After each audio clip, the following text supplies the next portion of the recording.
Hey everyone, I'm Tamara Krinsky with the Red Carpet Report. I'm here on the set of the ABC Family hit show, The Fosters. They had an incredible season 1, and we're going to talk to the cast about what we can expect in season 2. So we were just saying there is a lot of drama going on here in The Fosters. So tell us a little bit about Mike. Mike is Brandon's father, who he had with Steph. That would be weird. Who he had with Steph. That would be a whole different show. Yeah, that would be an entirely different show. Actually, not that different. Actually, no, it would just be a different plot line. It would all work out. Writers, are you listening? And at the end of season 1, Mike goes on a roaring bender and does things that are unmentionable and awful, which will be revealed in season 2. Got it. And so, for you and Brandon go on quite the journey in season 1. He eventually comes to live with you.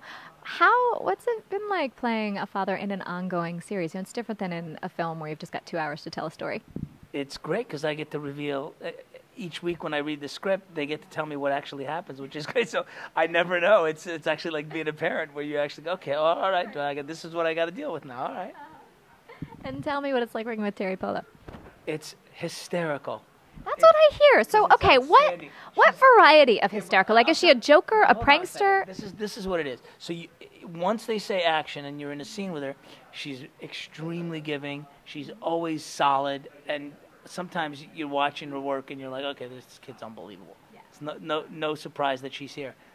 And then the minute they yell cut, it's like, oh my God, I gotta eat. Oh my God, can somebody get me a coffee? How does it take to get a coffee right now? But just literally to make everybody laugh.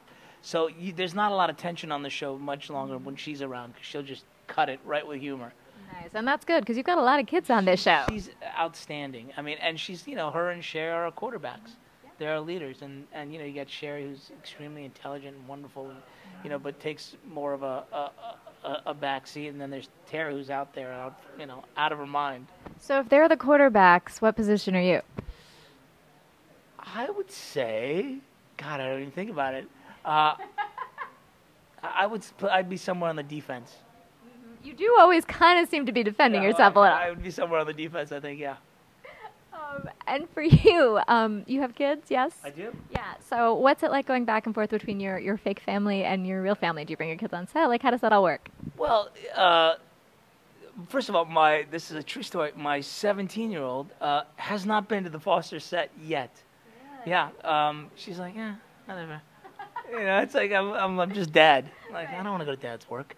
But what's great is, I have a child that's essentially Brandon's age. So in terms of drawing from experience and knowing what that's like, I have that going for me. Yeah, that was definitely helpful. I would say. Research.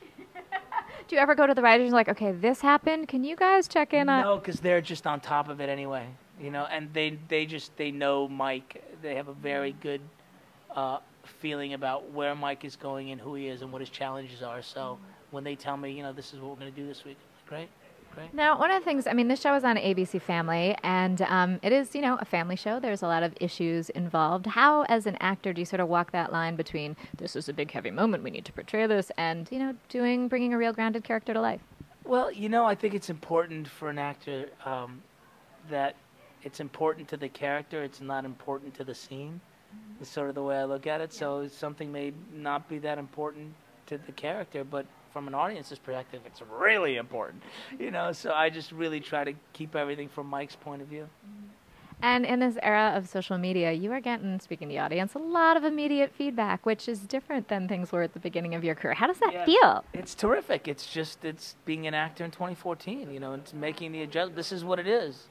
On the one hand, you get some very strong opinions that you may not agree with, and you get to see them because you're on Twitter. And on the other hand, you actually get to interact and have conversations with people that you may never meet, but they get access to you and you get access to them. Yeah, I saw you recently did a chat. What's been on Twitter? And tell us your Twitter handle, and also what's been the most... It's at the Danny Nucci. Okay. And what's been the most surprising reaction that you've had so far? The most surprising reaction? Yeah. Just how passionate they are about these characters and just how...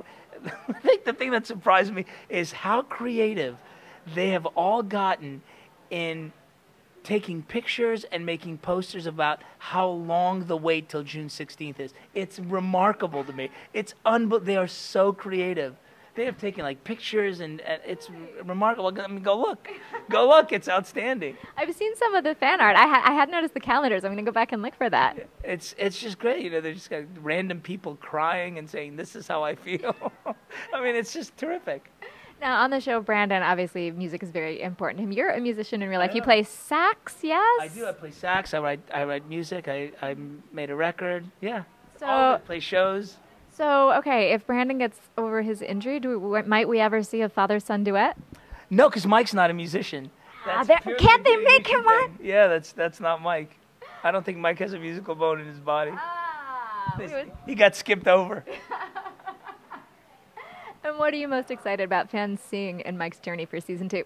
Just how it gets revealed. I think people are going to be very excited to see what happens because it was set up pretty gruesome at the end of season 1. So I just can't wait to get the feedback and the reaction to oh my God now, I just can't wait. All right, well, you know where to find him on Twitter, and thanks so much, and we look forward. Congrats on season 2. Thank you. Thanks so much for watching our coverage of The Fosters. If you like the video, hit like, and if you want to see more, hit subscribe. And leave us a comment telling us what you're looking forward to in season 2 of The Fosters.